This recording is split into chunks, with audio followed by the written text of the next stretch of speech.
Hello guys, Dark King here. Sa video na ito ay ipapakita ko sa inyo kung papaano ko gamitin si Lian Po bilang isang roam, pero bago ang lahat sa mga hindi pa naka-follow dyan, please follow, like and share my videos. Maraming salamat po. So dito guys, as you can see sinamahan ko muna yung jungler namin. Isa kasi sa napansin ko sa lineup ng kalaban ay mayroon silang uwi, which is possible na pumunta sa jungle namin para i-hook yung buff. Mabuti na lang at hindi siya pumunta. Wow! You're merciless! Kapag roam Lian po ka ay as much as possible dapat hindi ka nakikita sa mapa at tamang check bush ka lang para maiwasan ma-surprise attack ang kakampi mo. Tamang check bush lang muna yung ginagawa ko dito. Copy that.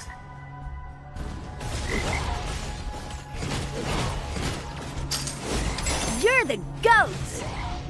Copy that. That monkey by the fire next door is tough. Like me. Isang tip guys, kapag tank roam kayo, huwag kayong masyado lalayo sa kakampi mo para madali silang makapag-follow up. Huwag ninyo gayahin yung ginawa ko dito. Masyado tayong napalalim kaya tayo pa ang nabigyan.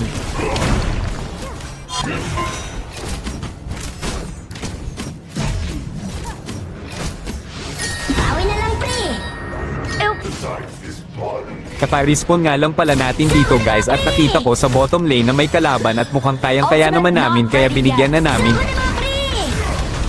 Isang tip din pala guys, kapag tank roam kayo, hanggat maaari, ibigay ninyo yung kill sa mga damage dealer para mas madali silang makaipon ng gold at magka-items. Hindi mo na need ng extra gold dahil may nakukuha ka naman mula sa roam item mo. I have always Bossing! Kamusta ang buhay-buhay?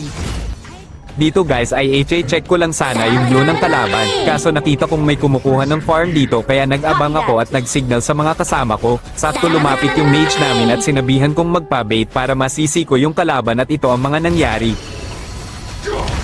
Another tip din pala guys, huwag kayong matakot na i-sustain yung damage ng tore kapag alam ninyong mabibigyan ninyo yung kalaban. Mas mabuti na kayo ang mag-soak up ng damage dahil mas makunat kayo kagaya ng ginawa ko rito. You're the goat. Black pre.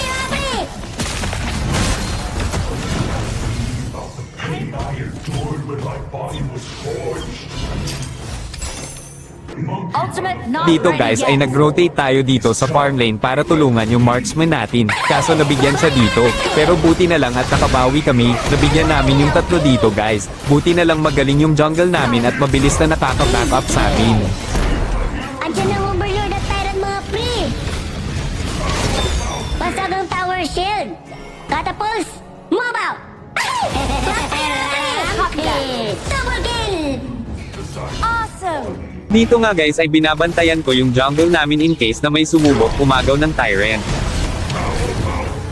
Sama-sama My mga pre! ultimate is ready.